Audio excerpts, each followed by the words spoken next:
El aire se corta de golpe. José cae. La gravedad lo arrastra hacia abajo hasta que sus rodillas impactan contra el suelo seco. No hay luz, solo el eco de las piedras que rebotan contra las paredes del pozo y se pierden en el fondo. José se pone en pie a ciegas, estirando los brazos. Sus dedos encuentran la superficie de la roca, áspera y cubierta de polvo. Intenta trepar, busca un saliente, una fisura, pero la piedra se desmorona bajo su peso. Sus manos sangran. Se desliza de nuevo hasta la base. Arriba, una mancha de cielo se reduce a un círculo diminuto a medida que el peso de una losa cubre la apertura. El ruido de sus hermanos discutiendo se apaga. Solo queda el silencio absoluto. José presiona la espalda contra la pared fría, conteniendo la respiración mientras sus ojos se dilatan buscando una señal de salida que no existe. El pozo es ahora su única realidad. Un espacio sellado donde la traición se siente en el aire estancado y el polvo que aún flota tras su caída. El aire estancado del pozo comienza a vibrar. Un sonido sordo, metálico, llega desde arriba. José se levanta, apoyando las manos en la roca caliente que irradia el calor del mediodía de Canaán. El sol se filtra por las rendijas de la losa, golpeando su espalda con una intensidad insoportable. Él aprieta los dientes, pegando el oído a la piedra. Arriba, las voces de sus hermanos rompen el silencio. Escucha el tintineo de monedas siendo contadas. 20 piezas, dice una voz que él reconoce demasiado bien. José golpea la pared con el puño, pero el impacto solo le devuelve un dolor agudo en los nudillos. Grita, pero su voz apenas rebota en la piedra. Sus hermanos no se detienen. El ritmo de la negociación sigue constante, metódico, cruel. Él siente cómo el sudor recorre su frente, mezclándose con el polvo de la caída. Cada palabra que baja desde la superficie es un clavo que cierra su futuro. Intenta escalar de nuevo, desesperado, hundiendo las uñas en las grietas, pero sus dedos resbalan por la piedra seca. Se desploma otra vez contra el suelo.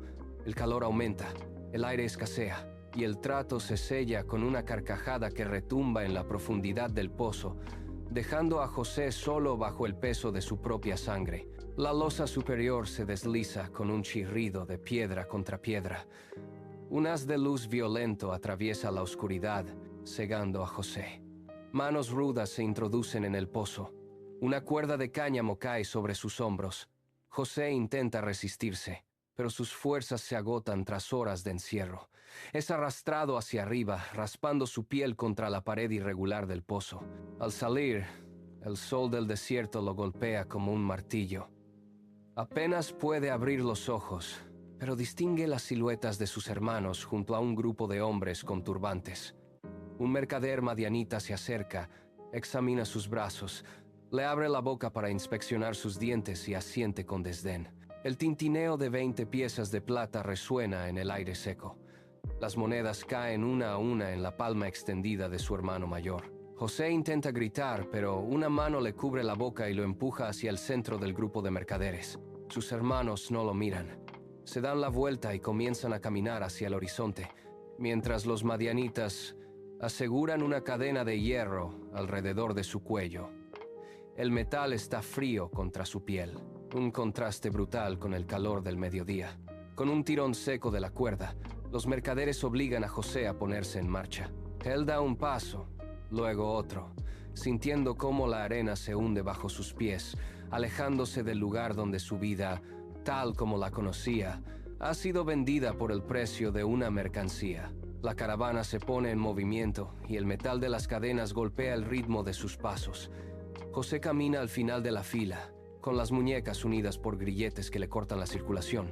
Cada vez que intenta mirar hacia atrás, un tirón brusco de la cuerda desde el caballo del guía lo obliga a mantener la vista al frente.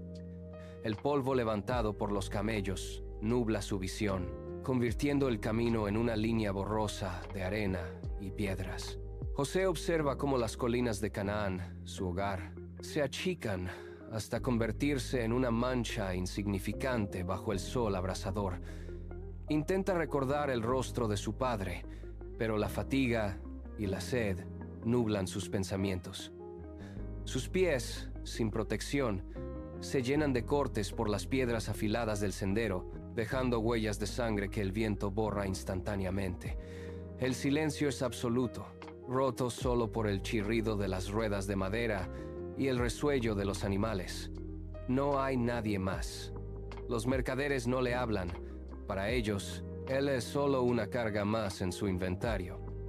José colapsa momentáneamente sobre sus rodillas, pero el látigo chasquea cerca de su oído, obligándolo a levantarse. Se pone en pie, con los músculos temblando de agotamiento. Mira hacia el horizonte infinito, donde la tierra se funde con el cielo, y comprende con una claridad aterradora que no hay retorno posible. La inmensidad del desierto lo rodea, absorbiendo sus gritos y sus lamentos, dejándolo solo con el peso de su propia existencia encadenada mientras el sol comienza su lento descenso. La inmensidad del desierto termina abruptamente. Ante ellos, los muros de Memphis se alzan como montañas de ladrillo cocido, bloqueando el sol. El aire cambia de repente. Ya no huele a arena seca, sino a especias, pescado fermentado y sudor humano. José es empujado hacia una puerta monumental donde los guardias marcan el paso con lanzas de bronce. Al cruzar el umbral, el ruido lo golpea. Cientos de voces gritan precios, los martillos golpean el metal en las fraguas, y el rebuzno de los burros se mezcla con el pregón de los comerciantes. José tropieza, pero las cadenas lo mantienen en pie. La multitud se abre paso, ignorando su figura, mientras él intenta enfocar la vista en el laberinto de callejones. El mercado central es una marea de movimiento frenético. Carros de madera bloquean el camino, obligando a la caravana a detenerse. José es forzado a caminar entre puestos donde se exhiben telas, grano y ganado. Un mercader le da un golpe en la espalda para acelerar el paso, empujándolo hacia una plataforma de piedra levantada en el centro de la plaza. A su alrededor, la gente se detiene y señala. El joven hebreo siente el peso de cientos de miradas sobre él. Él intenta bajar la cabeza, pero una cuerda tensada le obliga a mantener la barbilla en alto. El estruendo del mercado alcanza su punto máximo. Aquí, en el corazón de Egipto, su identidad se desvanece por completo entre la mercancía que se vende al mejor postor. Un mercader sube a José al estrado de piedra, tirando con fuerza de la cuerda que rodea su cuello. El joven se tambalea, tratando de encontrar estabilidad sobre la superficie irregular. El vendedor grita alabanzas sobre su resistencia y juventud, mientras obliga a José a dar media vuelta ante la multitud. Compradores se acercan, tocan sus hombros con manos ásperas y le fuerzan a abrir la boca para inspeccionar su dentadura.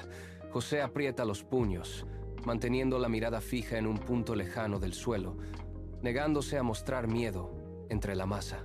Un hombre se abre camino con paso firme. Es Potifar, el capitán de la guardia. Se detiene frente a la plataforma, observando con detenimiento el porte de José. Potifar no busca un simple trabajador de campo. Analiza la firmeza de sus músculos y la calma en su rostro a pesar de la humillación. El capitán levanta una mano, interrumpiendo el griterío del mercader. Tras un breve intercambio de monedas de plata, el sonido metálico de las monedas sella el trato. Potifar le hace una señal a su escolta para que desaten las cadenas de sus manos. José siente el peso del metal caer al suelo, un sonido seco que marca el fin de su estatus como mercancía común. El capitán lo señala, ordenándole que lo siga. Mientras José baja de la plataforma, siente el alivio en sus muñecas liberadas, aunque sabe que ahora su vida le pertenece a la casa del capitán de la guardia. Tras los muros de la mansión de Potifar, el silencio reemplaza el clamor del mercado. José es conducido a los patios traseros, donde el aire huele a cal y tierra removida. Un capataz le entrega una escoba de fibras rígidas y le señala un pasillo cubierto de polvo fino. El trabajo comienza. José se inclina, arrastrando las fibras contra la piedra, levantando nubes de sedimento que se pegan a su piel húmeda por el esfuerzo. Sus movimientos son precisos, metódicos. Repasa cada rincón asegurándose de que no queden rastros de suciedad. Los otros sirvientes se detienen a observar. Se murmuran entre ellos, sorprendidos por la falta de quejas o gestos de fatiga. José no levanta la vista, pero su presencia es constante. Cuando el sol alcanza su punto más alto, el calor se vuelve sofocante. Él se detiene un instante, apoya las manos en la pared y con un movimiento lento se limpia el sudor de los ojos. No hay derrota en su gesto, solo una concentración absoluta en la tarea asignada. Recoge un cubo de agua, lo transporta hasta las losas marcadas y comienza a fregar. El sonido del agua golpeando la piedra resuena en el pasillo vacío. Cada vez que termina una sección, retrocede unos pasos para evaluar el resultado, ajustando su postura con una rectitud que parece fuera de lugar en alguien de su condición. La jornada avanza, los músculos de sus brazos se tensan bajo el esfuerzo repetitivo, pero él mantiene el ritmo, transformando la humillación del trabajo forzado en una demostración silenciosa de voluntad. El patio de suministros es un caos de sacos mal apilados y registros de arcilla incompletos. José deja la escoba y se acerca a las tablillas de inventario. Sus dedos siguen las marcas grabadas en la arcilla, comparando la cantidad de grano recibido con la ración entregada a los trabajadores. Nota una discrepancia. Los números no cuadran. Con una vara afilada, comienza a corregir los cálculos en una tablilla limpia, organizando los datos por volumen y fecha. Cuando el capataz intenta intervenir, José señala la diferencia con calma, mostrando cómo el grano se pierde por una mala gestión en el almacenamiento.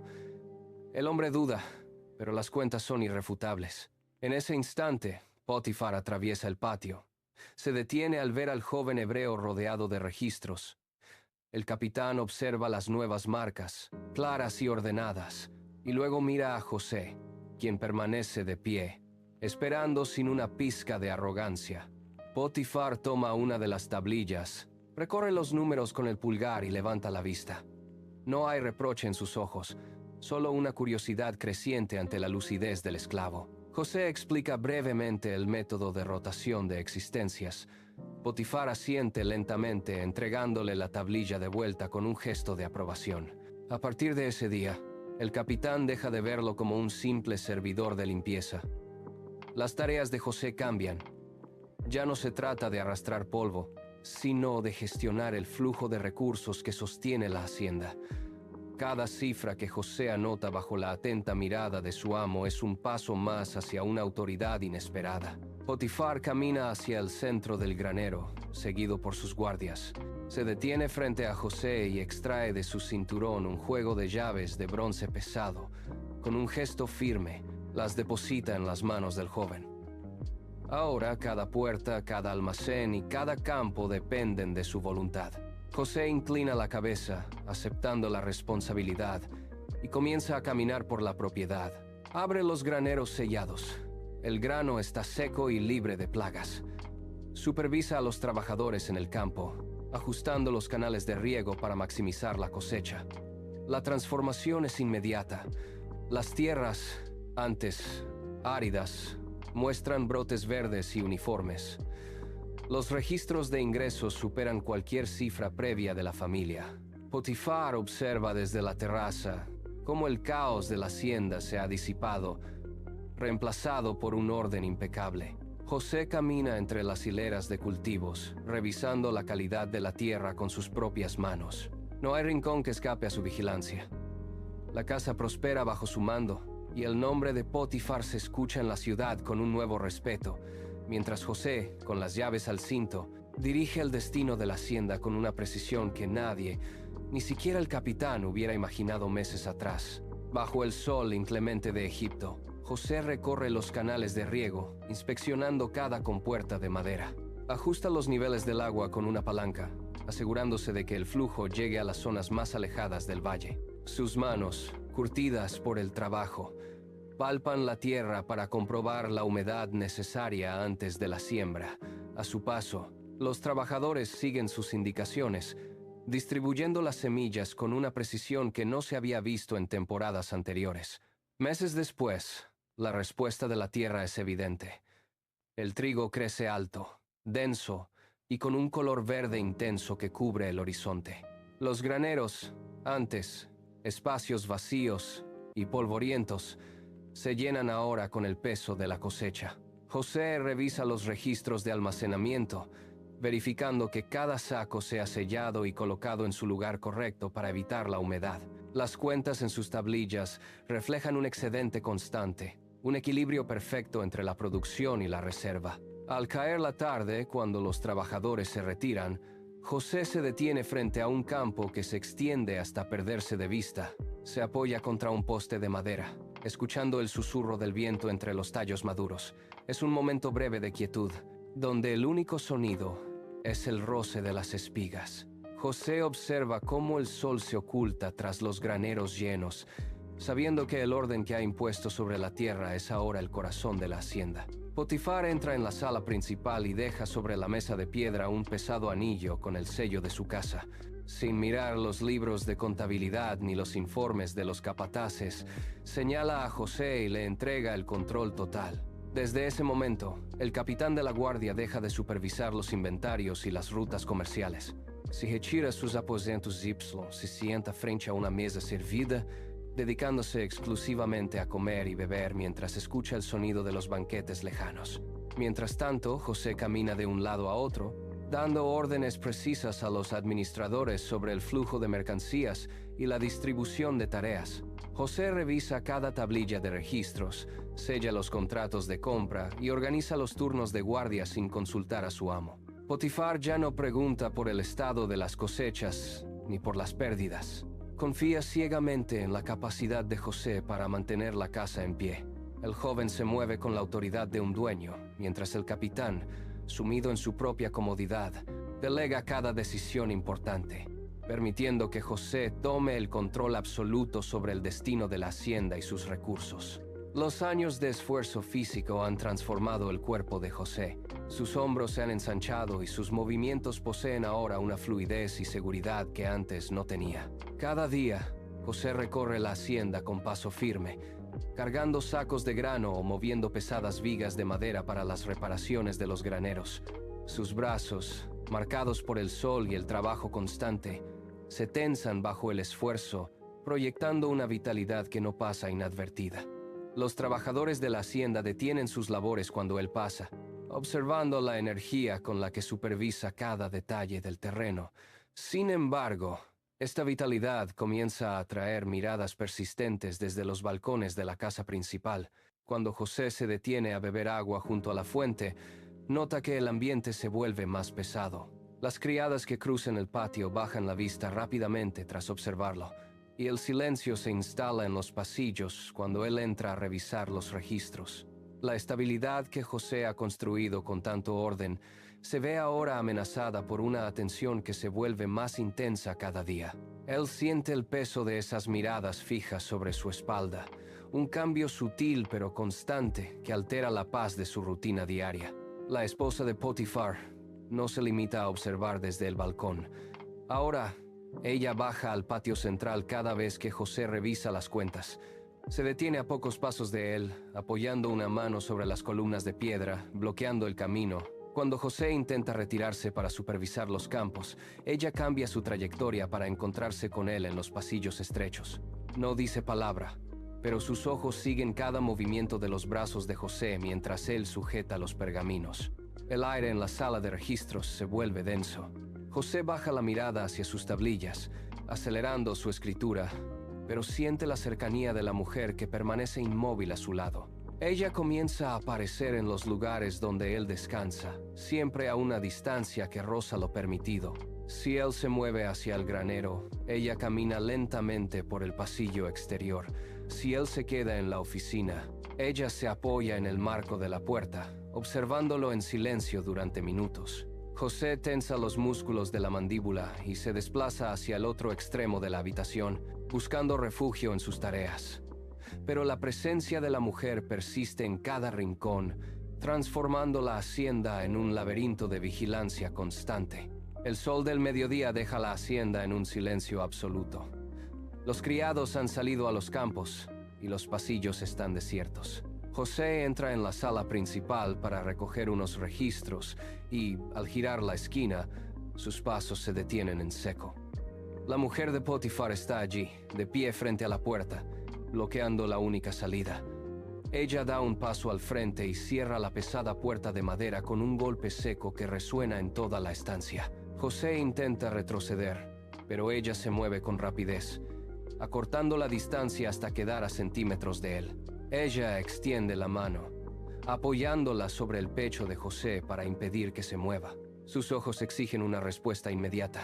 Ella comienza a hablar en voz baja, presionando a José para que traicione la confianza de su amo y olvide las leyes que rigen su servicio. José mantiene el cuerpo rígido, apretando los dedos contra los pergaminos que sostiene. Él intenta apartar la mano de ella, pero la mujer se aferra con fuerza, negándose a dejarlo pasar. El aire en la habitación se vuelve irrespirable mientras ella insiste, buscando romper la resistencia de José en este encuentro final y solitario. José aparta bruscamente la mano que le obstruye el paso. Da un paso atrás, golpeando la pared con los hombros, y niega con la cabeza. Ella no retrocede. Se lanza hacia él, intentando sujetar sus brazos con firmeza. José se contorsiona, forcejeando para soltarse del agarre. Siente la presión de los dedos de ella sobre sus hombros. Con un movimiento rápido y seco, José se despoja de la prenda exterior que ella sostenía, dejando que caiga al suelo mientras él se libera por completo. Sin mirar atrás, corre hacia la puerta. Sus pies resuenan sobre el pavimento de piedra. Cruza el umbral y se pierde en el pasillo, dejando atrás el eco de su respiración agitada. En la habitación, el silencio se rompe instantáneamente. La mujer recoge la prenda del suelo. Sus facciones se tensan, sus ojos se entrecierran y, en lugar de intentar seguirlo, abre la boca y lanza un alarido agudo que atraviesa los muros de la casa. El grito convoca a los guardias y sirvientes, marcando el inicio de su acusación. Los sirvientes irrumpen en la estancia atraídos por los gritos. Encuentran a la mujer de pie en el centro de la sala, con la respiración acelerada y los ojos fijos en la puerta por donde escapó José. Ella levanta la mano, mostrando la prenda que recogió del suelo, y comienza a señalar hacia el pasillo con movimientos bruscos. Sus palabras son cortas y cargadas de urgencia. Les dice que el hebreo entró por la fuerza y que solo sus gritos lograron detener la agresión. Los sirvientes se miran entre sí, confundidos, mientras ella insiste en que el intento de violencia fue directo. El eco de sus acusaciones rebota en las paredes de piedra. Segundos después, los pasos de Potiphar resuenan con fuerza en la entrada principal. Ella corre hacia él en cuanto lo ve aparecer. Sin esperar a que él pregunte, ella extiende la prenda ante su rostro, utilizándola como prueba irrefutable de la supuesta traición. La mujer describe una escena de forcejeo y resistencia, distorsionando cada segundo de lo ocurrido. Potifar toma la tela entre sus manos mientras ella continúa su relato, forzando a todos los presentes a aceptar su versión como la única verdad posible.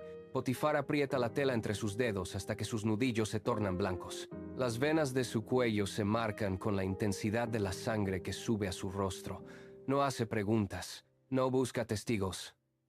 La sola visión de la prueba en sus manos es suficiente para anular años de servicio y confianza. Sus ojos, inyectados en sangre, recorren la estancia hasta encontrar a José, quien acaba de ser arrastrado de regreso a la sala por los guardias.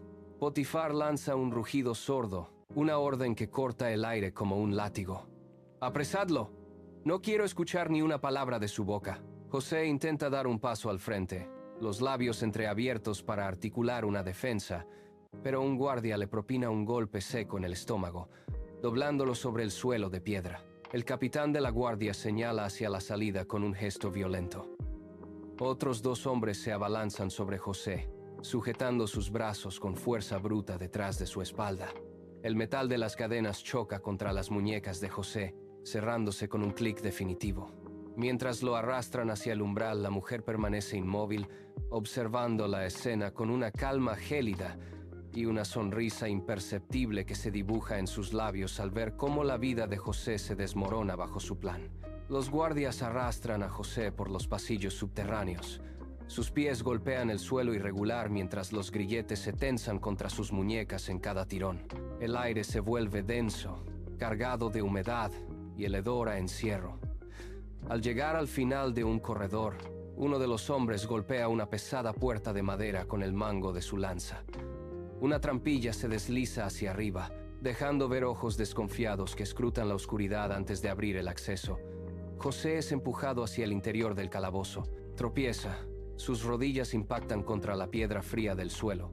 El espacio apenas permite la entrada de una mínima luz filtrada desde lo alto. Los guardias no intercambian palabras. Uno de ellos patea el pestillo para asegurar la puerta. El sonido del metal chocando contra el marco resuena como un trueno en el recinto, un eco seco que marca el fin de su libertad. La pesada reja de hierro cae con un golpe sordo, sellando la entrada.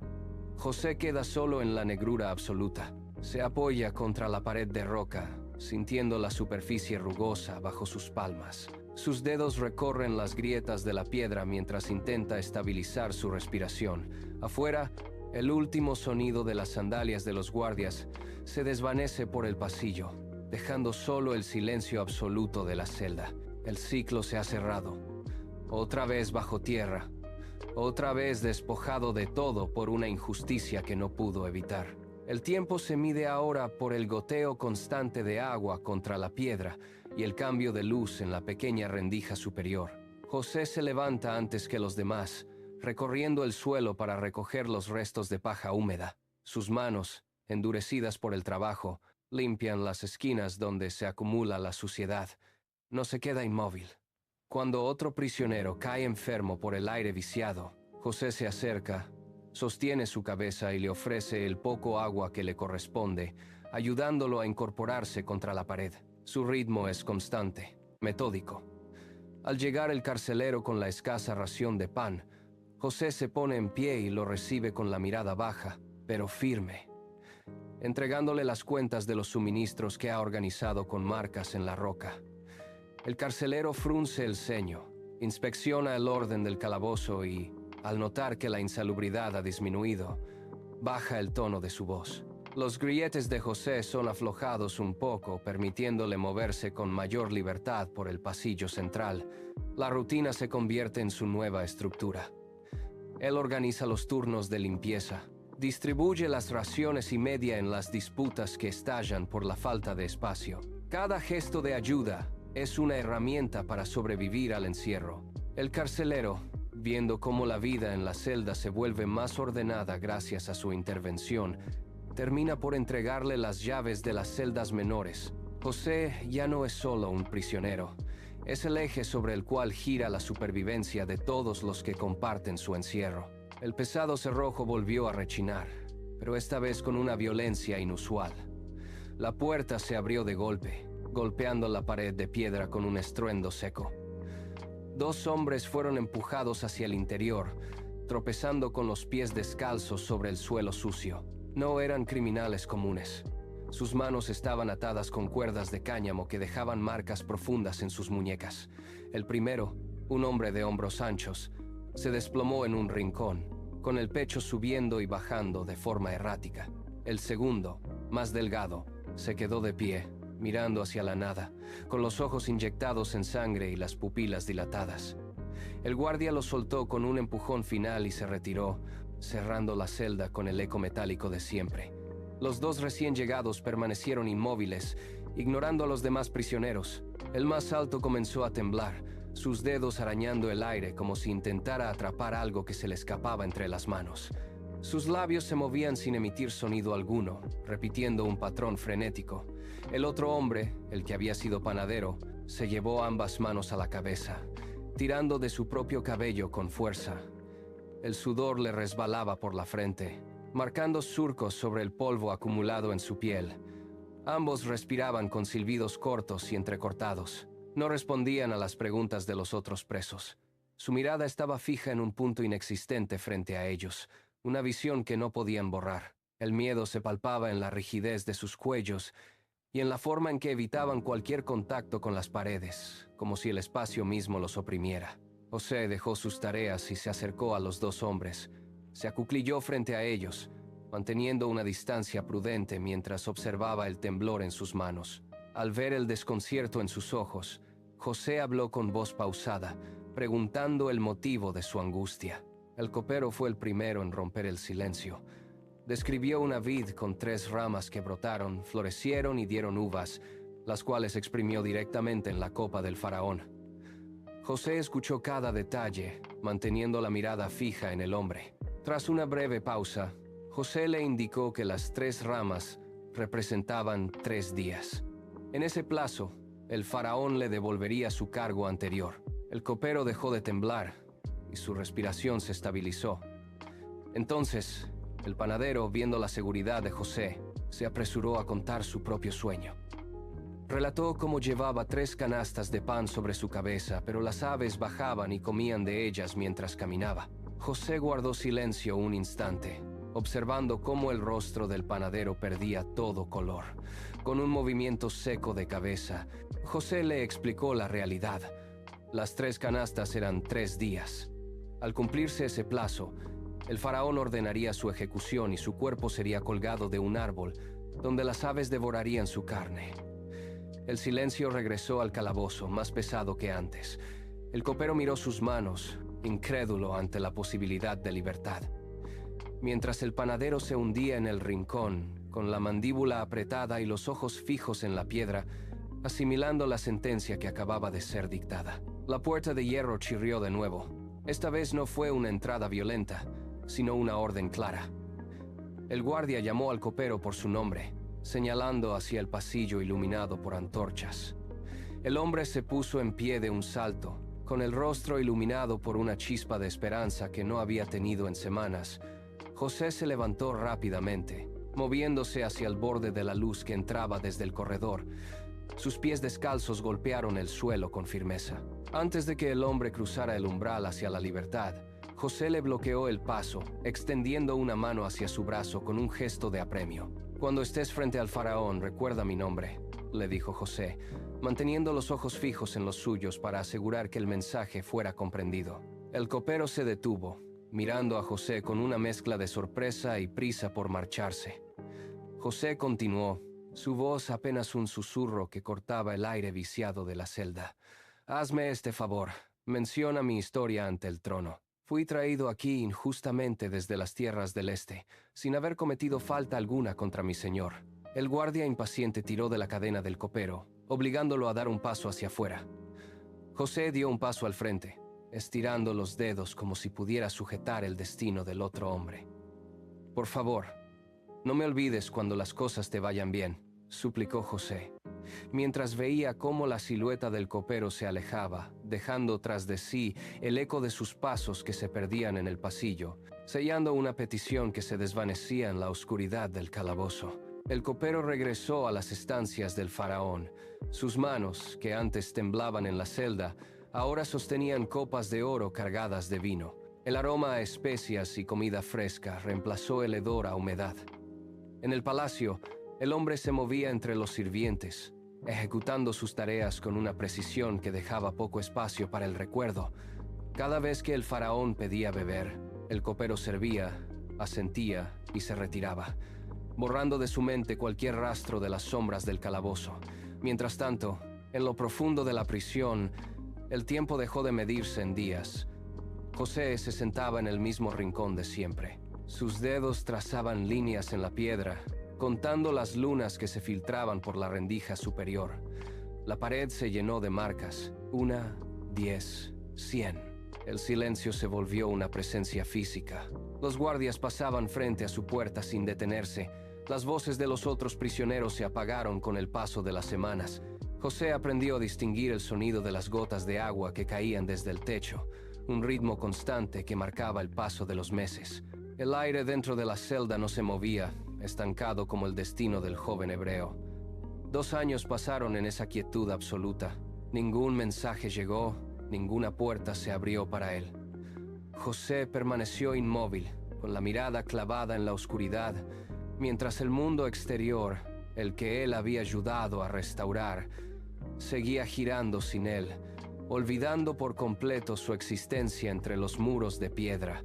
El faraón se incorporó de golpe en su lecho, con el pecho agitado y la frente cubierta de sudor frío. Sus manos se aferraron a las sábanas hasta que sus nudillos se tornaron blancos. El silencio de la noche fue roto por su respiración irregular. En su mente, 7 vacas famélicas devoraban a otras 7 robustas, y 7 espigas secas consumían a las verdes. El monarca se levantó, recorriendo la estancia con pasos rápidos y erráticos, golpeando la pared con el puño cerrado. El sonido resonó en los pasillos de mármol. Los sirvientes, alertados por el estruendo, corrieron hacia la recámara, encontrando al soberano con la mirada perdida y los ojos inyectados en sangre. «Traed a los sabios», bramó el hombre, su voz temblando por una inquietud que no lograba apaciguar. En cuestión de minutos, el palacio se transformó en un hervidero de incertidumbre.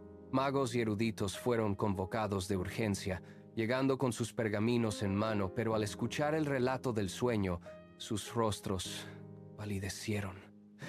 Nadie podía interpretar la visión. El faraón caminaba de un lado a otro, negando con la cabeza ante cada respuesta vaga que recibía.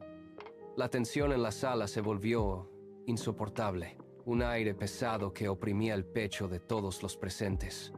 La desesperación se instaló en el corazón del reino, mientras el monarca, incapaz de hallar paz, exigía una explicación que nadie en sus salones de oro era capaz de ofrecer, dejando a toda la corte sumida en un miedo creciente y paralizante.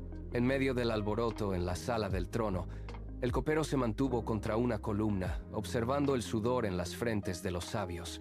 El miedo del faraón era contagioso.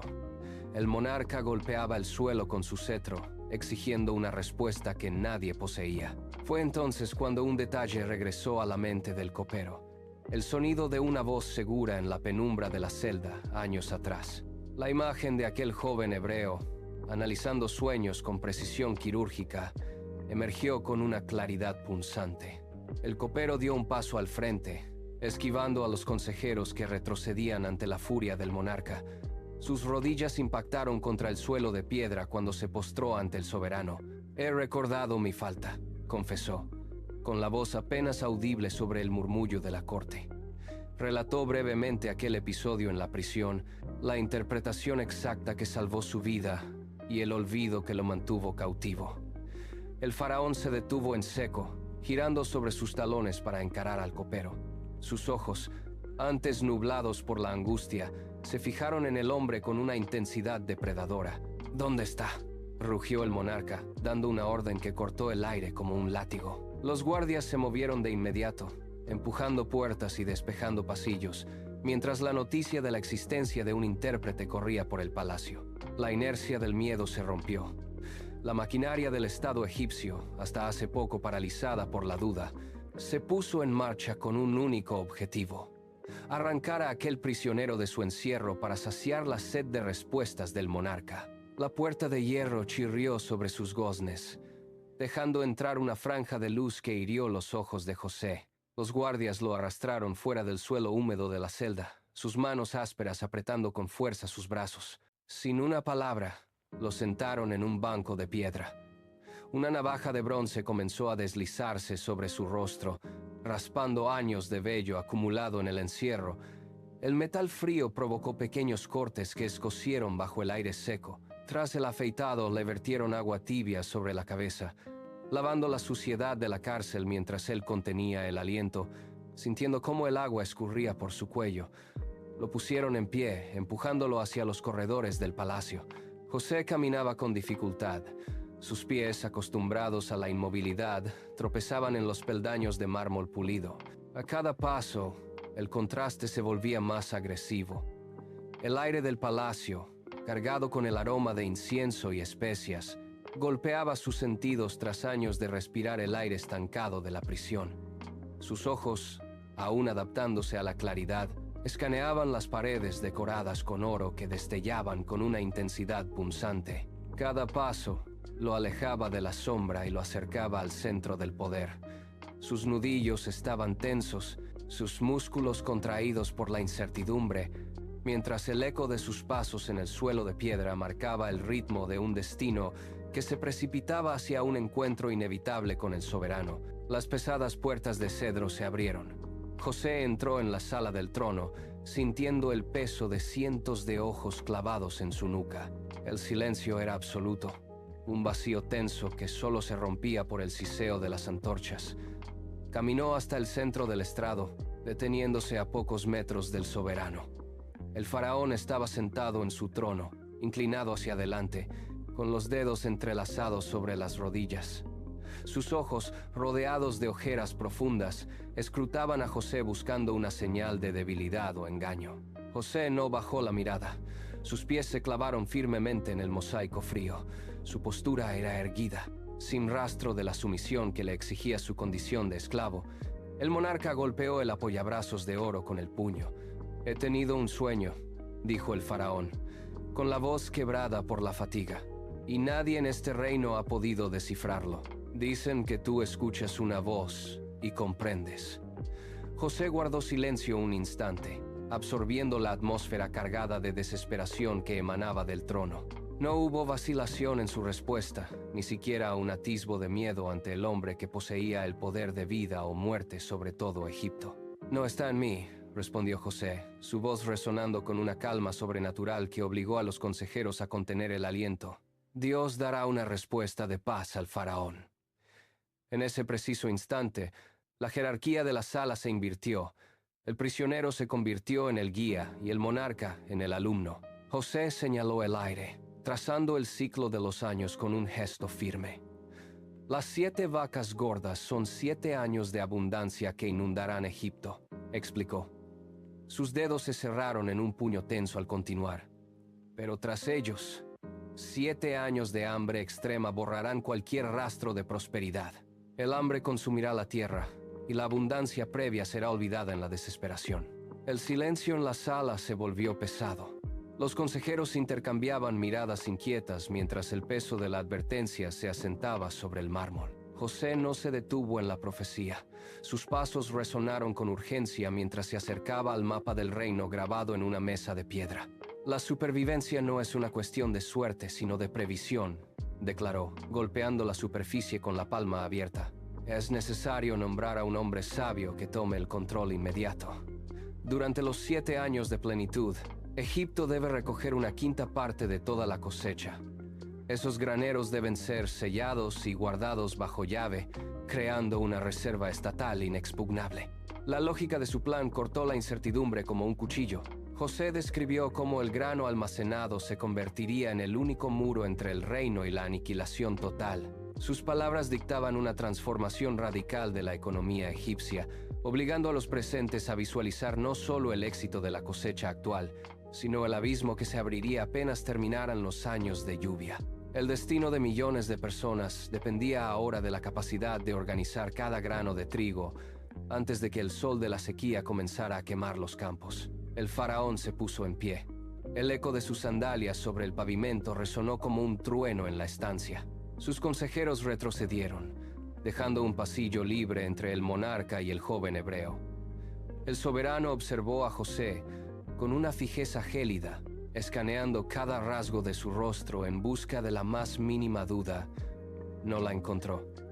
El monarca alzó la mano derecha. Con un movimiento deliberado, deslizó el pesado anillo de oro de su propio dedo. El metal brilló bajo las antorchas, capturando la luz y proyectándola sobre el suelo de piedra.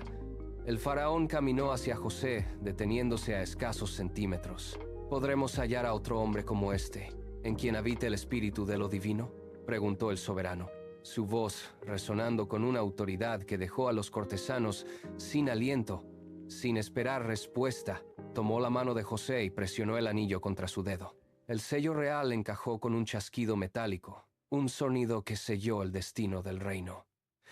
El monarca puso su mano sobre el hombro de José, inclinándose hacia él. «Tú estarás sobre mi casa», dictaminó el faraón, «y por tu palabra se gobernará todo mi pueblo. Solo en el trono seré yo mayor que tú». José inclinó la cabeza, aceptando el peso del mando. En ese instante, las cadenas invisibles de su pasado se rompieron.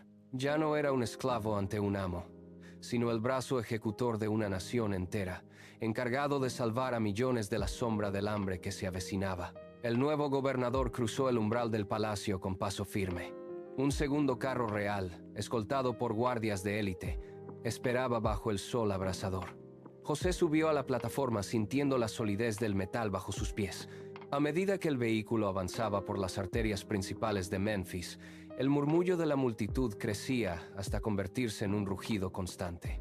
Los ciudadanos se agolpaban a los lados del camino, estirando los brazos, buscando apenas un vistazo del hombre que el faraón había elegido. Los heraldos caminaban delante, golpeando el suelo con sus báculos, gritando la orden de ceder el paso ante el nuevo señor de la tierra. José mantenía la mirada al frente, observando el horizonte de la capital. El viento soplaba con fuerza, haciendo que los pliegues de su nueva posición se agitaran con cada giro de las ruedas. En cada cruce, el despliegue de poder era absoluto. El polvo levantado por los caballos cubría las calles mientras el pueblo se postraba. No había rastro de las cadenas de la cárcel ni del sudor de las labores en los campos. El peso de la autoridad se traducía en el ritmo mecánico de la procesión.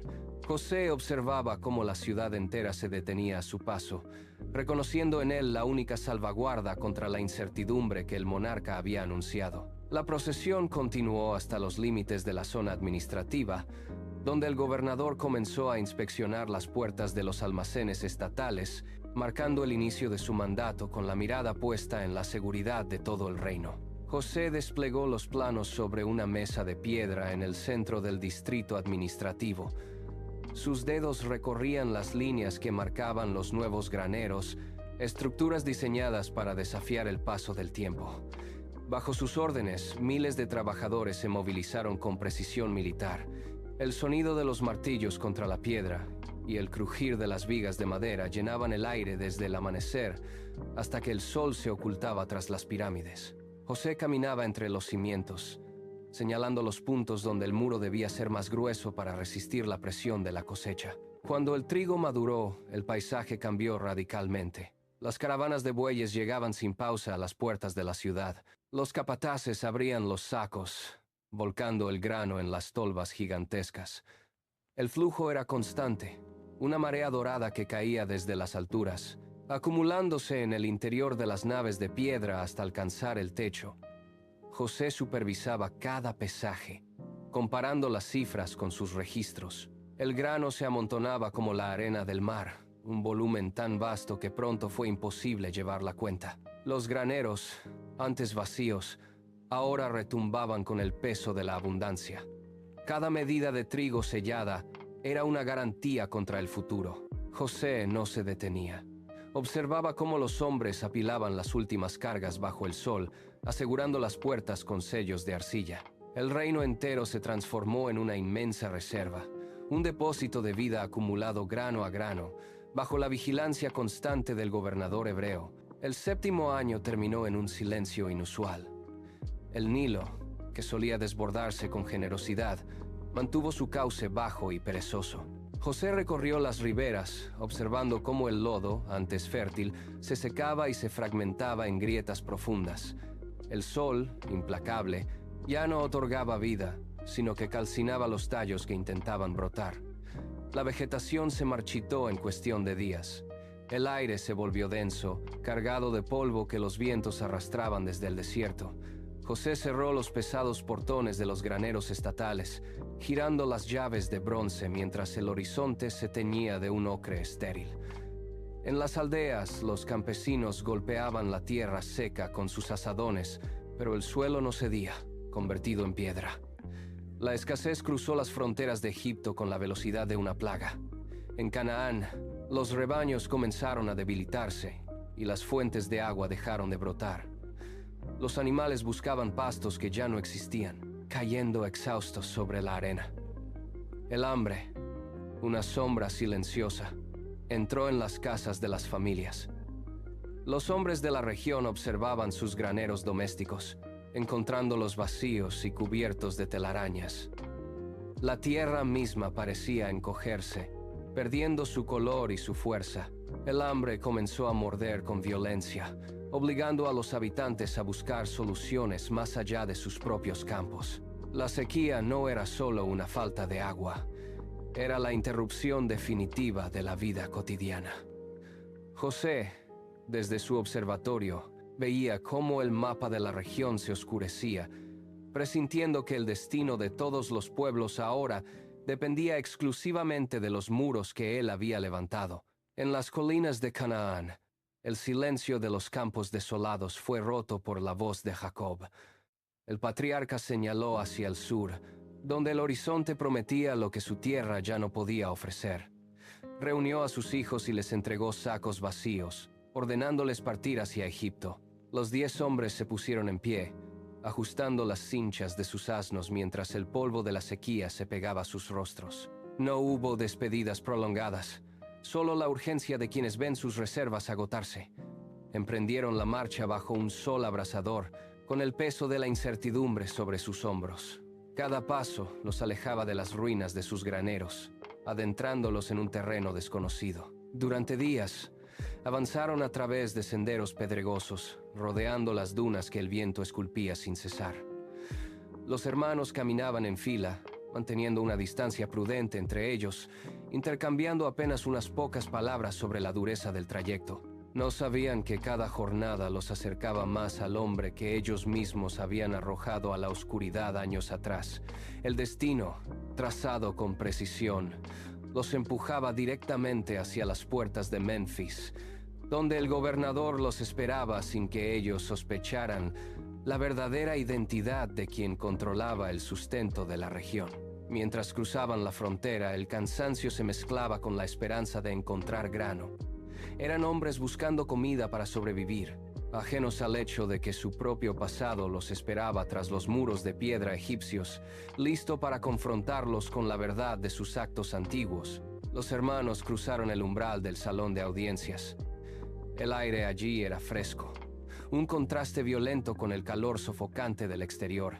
Caminaron sobre losas de piedra pulida, bajando la cabeza ante la imponente presencia del gobernador. Al llegar al estrado central, se arrojaron al suelo, tocando la piedra fría con sus frentes. José, sentado en su sitial, observó la escena. Sus ojos recorrieron cada rostro, deteniéndose en las facciones que el tiempo y el trabajo habían marcado. Eran ellos. Los reconoció al instante, a pesar de los surcos en sus pieles y la fatiga que los encorvaba. El corazón le dio un vuelco, pero sus manos permanecieron inmóviles sobre el apoyabrazos. No hubo un parpadeo de sorpresa, ni un cambio en su gesto. Mantuvo la espalda rígida, el mentón alzado y la mirada gélida. Los hermanos, ajenos a la identidad del hombre que los juzgaba, mantenían sus cuerpos contraídos, esperando la sentencia. José respiró profundamente, controlando cada músculo de su rostro para no delatar la tormenta interna que lo sacudía. Su silencio se prolongó, llenando la sala con una tensión pesada que obligaba a los visitantes a permanecer inmóviles. Él sostenía el destino de aquellos hombres en un puño cerrado, observando cómo la arrogancia que una vez tuvieron en Canaán se desmoronaba ante su poder absoluto. El gobernador egipcio no se movió. Su máscara de autoridad permaneció intacta, vigilando a quienes, años atrás, habían decidido su destino en el fondo de un pozo seco. José se puso de pie con un movimiento seco, golpeando la madera del estrado. Sin dirigirles una sola palabra, giró sobre sus talones y caminó a paso rápido hacia la salida lateral. Sus pasos resonaron con urgencia contra los muros de piedra, alejándose del salón de audiencias. Entró en sus aposentos privados y cerró el pesado portón de bronce tras él, cortando el sonido de las voces distantes. El aire en la habitación estaba estancado, con el aroma del incienso mezclándose con el sudor frío que le recorría la frente. Se apoyó contra la puerta, dejando caer todo el peso de su cuerpo. Sus manos, que antes sostenían el poder de un imperio, ahora temblaban incontrolablemente. La máscara de autoridad egipcia se resquebrajó al recordar el pozo seco y el sonido de las monedas de plata chocando. Un sollozo, largo y contenido durante años, escapó de su garganta. Se deslizó por la pared hasta quedar sentado en el suelo, enterrando el rostro entre sus palmas. Sus hombros se sacudían con la fuerza de una tormenta contenida. El dolor del pasado no era una herida cerrada, sino una corriente eléctrica que le quemaba el pecho. Luchó por recuperar el aliento, intentando inútilmente borrar las imágenes de sus hermanos postrados en el suelo. Cada vez que cerraba los ojos, veía sus rostros suplicantes, obligándolo a elegir entre el odio que le debían y el amor que él aún guardaba bajo capas de amargura. El gobernador, el hombre más poderoso de Egipto, estaba solo, enfrentando el naufragio de su propia compostura en la penumbra de su hogar. José salió de sus aposentos. Sus ojos, ahora fríos como el mármol, no buscaban consuelo. Regresó al estrado, donde los hermanos seguían postrados. Él golpeó el suelo con su cetro, un sonido seco que resonó en todo el salón. «Ustedes han venido a explorar la desnudez de nuestra tierra», sentenció con voz firme y carente de piedad. Los hermanos levantaron la vista. El terror les blanqueó el rostro. «Somos hombres honestos, señor», respondió el mayor, temblando. José se inclinó hacia adelante, observando cómo el sudor perlaba sus sienes. «¡Mienten!», rugió José, señalándolos con un dedo acusador. «Si son hombres de paz, demuéstrenlo. Dejen a uno de ustedes aquí como rehén y vuelvan a sus tierras. Traigan a su hermano menor, a Benjamín. Solo así sabré si sus palabras son verdad». Los hermanos se miraron entre sí. El pánico les cortó la respiración. Susurraron en hebreo, creyendo que el gobernador no entendía su lengua. «Esto nos ocurre por lo que hicimos a nuestro hermano», dijo uno de ellos, apretando los puños.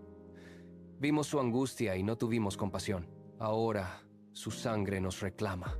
José escuchó cada palabra, sintiendo cómo el peso de la culpa de ellos se transformaba en una red que los envolvía. El aire se volvió irrespirable. La prueba había comenzado, y el gobernador, observando desde su altura, veía cómo el miedo terminaba de quebrar la voluntad de quienes, años atrás, lo habían sentenciado al abismo. José llamó a su mayordomo mediante un gesto preciso de la mano.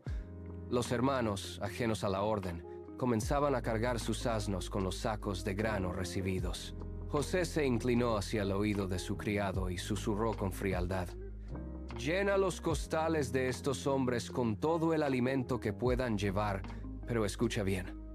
En el saco del más joven mete mi copa de plata, la que uso para beber y para mis adivinaciones».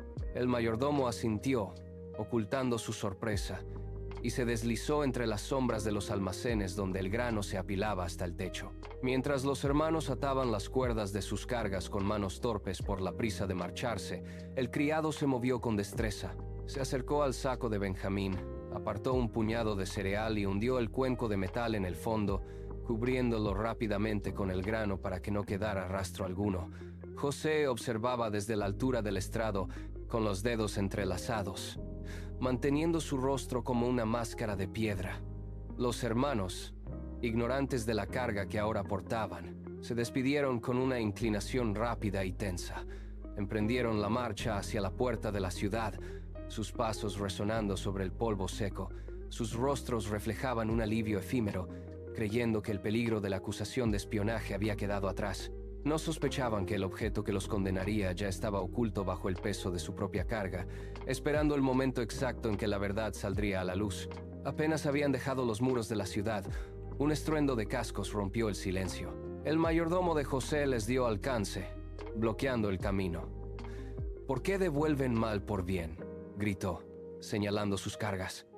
Los hermanos, desconcertados, negaron cualquier robo. Los hombres de la guardia bajaron los sacos de los asnos uno a uno. El metal chocó contra el suelo cuando el saco de Benjamín fue abierto. Allí, enterrada bajo el grano, brillaba la copa de plata. Los hermanos retrocedieron. El aire se les escapó de los pulmones. Benjamín cayó de rodillas, paralizado por la visión del objeto maldito, sin decir palabra. Los guardias los obligaron a dar media vuelta. El camino de regreso hacia el palacio se sintió como una marcha hacia el cadalso. Al llegar frente a José, el terror los venció. Con un movimiento seco, cada uno rasgó su propia tela, dejando el pecho expuesto ante el gobernador.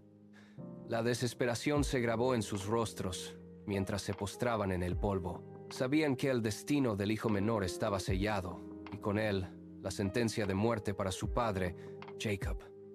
El silencio en la sala era absoluto, roto solo por el jadeo de los hombres que veían cómo su última esperanza se desmoronaba bajo el peso de la acusación. El aire en la sala pesaba como plomo. Judá dio un paso al frente, sus pies descalzos sobre la piedra fría. No miró al gobernador a los ojos, sino que se postró, acercándose hasta tocar casi el estrado. Su voz, al principio quebrada, cobró una firmeza inusual. «Señor», Nuestro padre tiene su alma ligada a la vida de este joven. Si él no regresa, el anciano morirá de pena. Judá levantó la cabeza, exponiendo su rostro a la luz. He prometido ante mi padre responder por él. Si el muchacho no vuelve, mi propia vida será la prenda. Se puso en pie, extendiendo las manos hacia los guardias. Tómame a mí. Deja que el joven regrese con los suyos. Seré tu esclavo, encadéname, pero permite que él se marche. El silencio que siguió fue absoluto. José observó cómo el hombre que años atrás lo vendió por monedas ahora ofrecía su propia libertad para salvar a un hermano. La máscara de piedra de José comenzó a resquebrajarse. Sus dedos, apoyados en el reposabrazos, se tensaron hasta ponerse blancos mientras procesaba la evidencia del cambio profundo en aquellos que una vez lo abandonaron en el pozo. José se puso en pie con una brusquedad que hizo vibrar el suelo de piedra. Su mano derecha se alzó, cortando el aire con un gesto definitivo. ¡Salgan todos!, ordenó con una voz que resonó contra las paredes de la sala. Los guardias, desconcertados por la orden inesperada, intercambiaron miradas breves antes de obedecer. Las pesadas puertas de madera chirriaron al abrirse. Uno a uno los hombres salieron al pasillo, sus pasos metálicos perdiéndose en la distancia, hasta que el eco terminó por disiparse. Los cerrojos se deslizaron con un sonido seco, dejando la sala en un aislamiento absoluto. José observó cómo el último guardia desaparecía por el umbral. Ahora, solo quedaban ellos. Los hermanos permanecían en el suelo, inmóviles, con la mirada clavada en la piedra, temiendo el veredicto que seguiría aquel despeje. El silencio se volvió denso, casi tangible, llenando cada rincón del salón. No se escuchaba ni una respiración externa, solo el golpeteo del corazón de los presentes. José caminó lentamente hacia el centro de la estancia, deteniéndose ante sus hermanos. La tensión era insoportable. El aire parecía haberse agotado, dejando a los hombres atrapados en una espera cargada de presagios. José avanzó un paso. Sus pies se movieron con lentitud sobre el pavimento, acortando la distancia que los separaba. Con un movimiento deliberado, levantó las manos hacia su cabeza. Los dedos desprendieron los pliegues que cubrían su rostro. La tela cayó al suelo con un golpe sordo, revelando facciones que el tiempo y el poder habían alterado, pero que ellos reconocieron al instante. Sus ojos recorrieron los rostros de los hombres frente a él, uno por uno. El aire volvió a vibrar, pero esta vez con un sonido distinto. José abrió los labios y, dejando atrás el idioma de los egipcios, pronunció en su lengua materna: «Yo soy José». Las palabras golpearon la sala como un trueno. El efecto fue instantáneo. Los hermanos, que un momento antes estaban postrados, retrocedieron bruscamente, impulsándose hacia atrás con las manos y los talones. Sus rostros perdieron todo rastro de color. El terror los paralizó. Sus bocas se abrieron en un jadeo inaudible. Se encogieron contra las paredes, buscando una salida que ya no existía, atrapados por la presencia del hermano al que creían perdido para siempre. El aire de la sala se quebró. José no pudo sostener más la rigidez de su cuerpo. Sus hombros se desplomaron hacia adelante.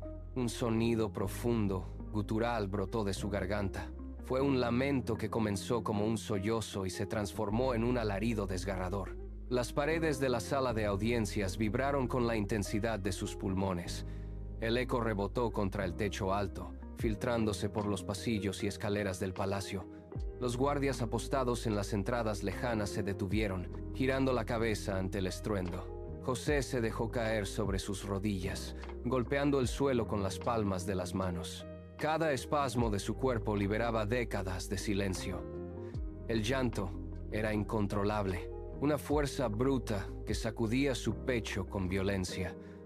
No era un lamento contenido, era un estallido que llenó cada rincón de la hacienda.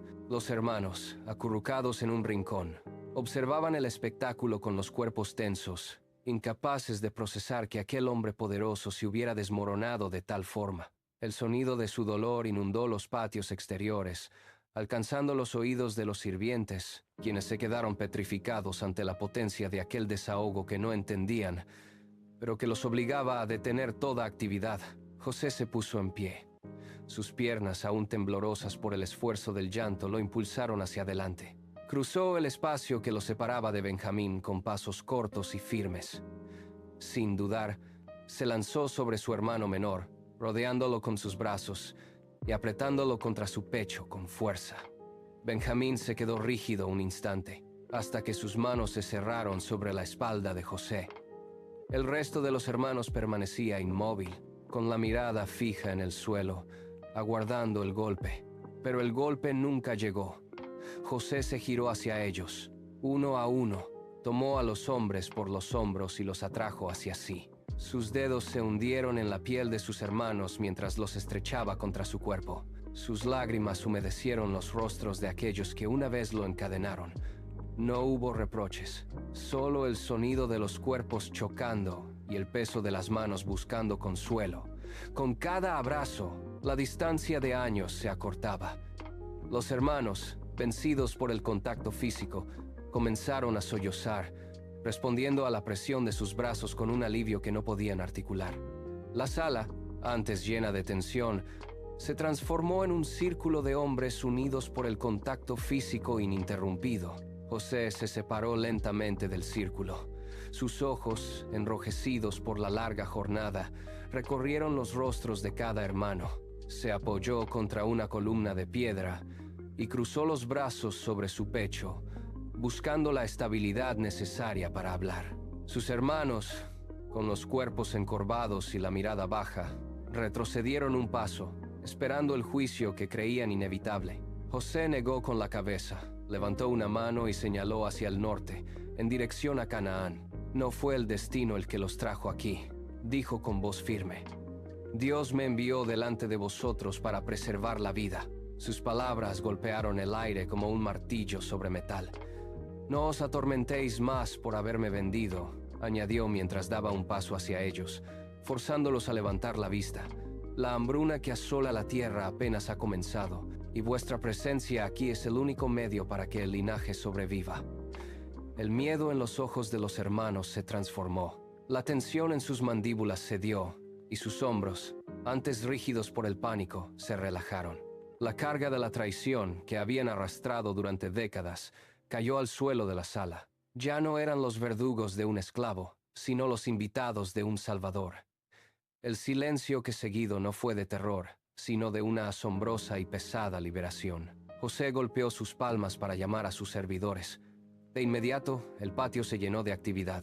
Los hombres del palacio trajeron sacos repletos de grano, tinajas de aceite y cortes de carne seca, apilándolos sobre los carros de madera. José supervisaba cada carga, asegurándose de que los recipientes estuvieran bien sujetos para el largo viaje de regreso a Canaán. Sus hermanos observaban la escena con una rapidez febril.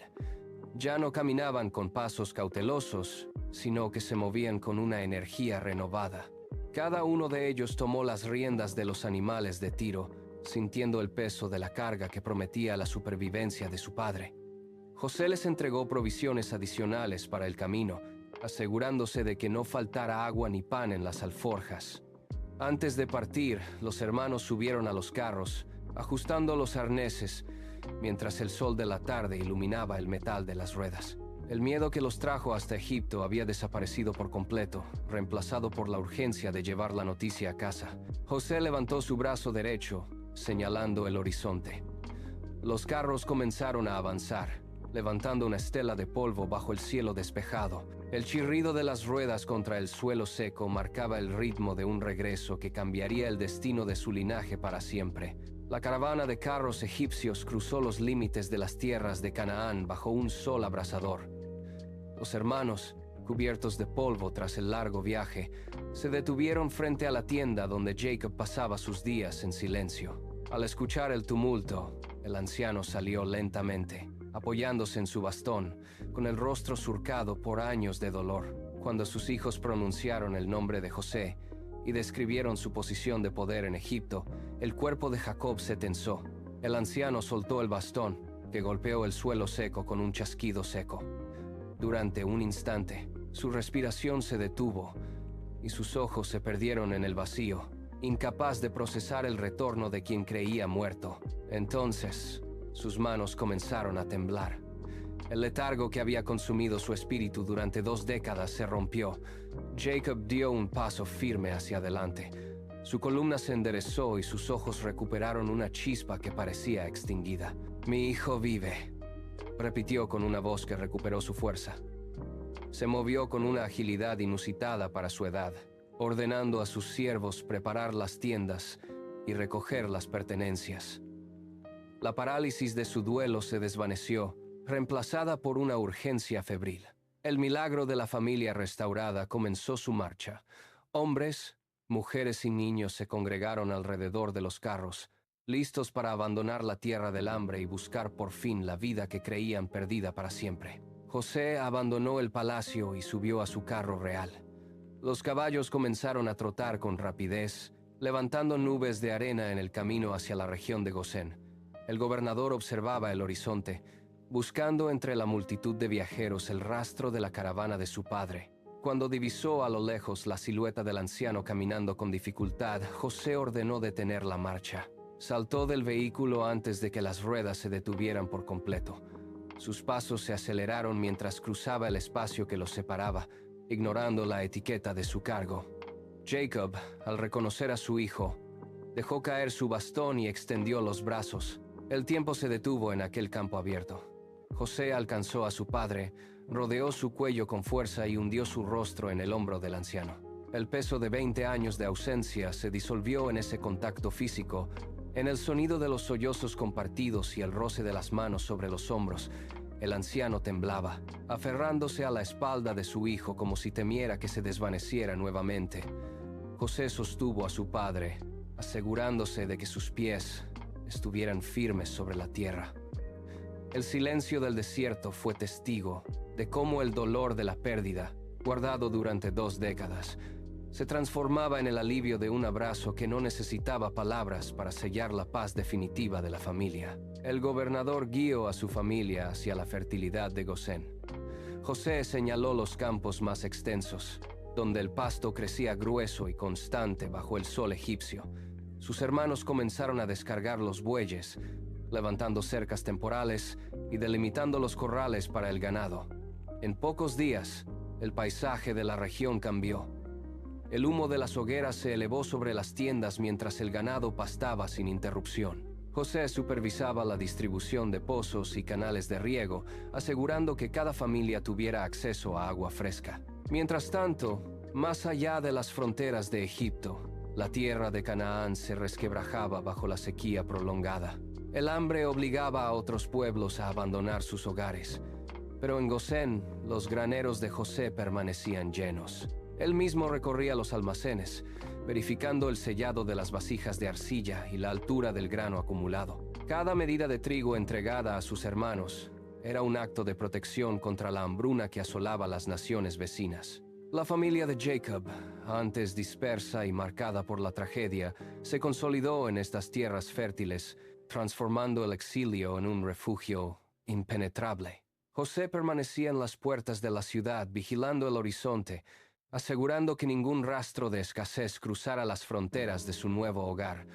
El orden se impuso sobre el caos, y la vida, protegida por los muros de los graneros, comenzó a florecer con una seguridad que parecía imposible de alcanzar tan solo meses atrás. José se sentaba frente a los registros de las cosechas cada mañana, con la pluma en la mano y el mapa de las provincias extendido sobre la mesa. Su administración no conocía el favoritismo. Cuando los campesinos egipcios entregaban su parte de la producción, José supervisaba personalmente que las balanzas estuvieran niveladas y que los graneros se cerraran con sellos reales. Su palabra dictaba el flujo de los canales de riego y el calendario de siembra en las tierras bajas. Con la misma precisión, coordinaba la llegada de los hebreos a los mercados, integrándolos en la economía sin desplazar a los trabajadores locales. El gobernador caminaba entre las filas de los almacenes, golpeando con el nudillo las vasijas de barro para comprobar su llenado. Si surgía una disputa por el acceso al agua, él mismo se desplazaba al lugar, escuchaba a las partes y emitía un veredicto que se ejecutaba de inmediato. La justicia de José se convirtió en el cimiento que mantenía al país a salvo del colapso. Mientras el sol quemaba los campos afuera, los graneros permanecían como fortalezas de piedra, custodiados por hombres bajo sus órdenes directas. Él no solo distribuía el alimento, sostenía la estructura social de dos pueblos que, bajo su mando, aprendieron a convivir en medio de la crisis. La paz que reinaba en las ciudades era el resultado directo de sus decisiones diarias, una red de seguridad tejida con rigor y equidad que garantizaba que, bajo su supervisión, nadie en las tierras del Nilo sufriera la carencia extrema que asolaba al resto del mundo conocido. La jornada termina en las terrazas más altas del palacio, donde el aire se enfría y las luces de las antorchas comienzan a parpadear sobre el Nilo. José se apoya contra la piedra fría de la balaustrada, observando cómo las caravanas de grano se detienen finalmente al caer la noche. El silencio de la ciudad es absoluto, un contraste marcado con los gritos que una vez escuchó en la oscuridad de aquel pozo seco. Sus manos, endurecidas por años de trabajo y decisiones de Estado, se cierran sobre el borde del muro. Él recuerda el sonido de las cadenas golpeando contra la piedra y la sensación de abandono bajo el sol inclemente de Canaán. Aquel instante, que en su momento pareció el final de todo, se revela ahora como el primer eslabón de una cadena necesaria. Cada golpe recibido, cada celda compartida con criminales y cada injusticia sufrida cobran sentido al ver a su familia a salvo en Gosén. Sus ojos recorren el horizonte, donde la línea del desierto se funde con el cielo oscuro. No hay amargura en su mirada, solo una comprensión profunda del curso de los eventos. El peso de su historia personal se disuelve en el bienestar de aquellos que dependen de su gestión. José exhala un suspiro lento, dejando que el pasado se integre en su presente. El destino, trazado en la profundidad de la tierra años atrás, ha llegado a su punto de reposo. Él asiente levemente, cierra los ojos y escucha el pulso de una nación que respira gracias a su supervivencia.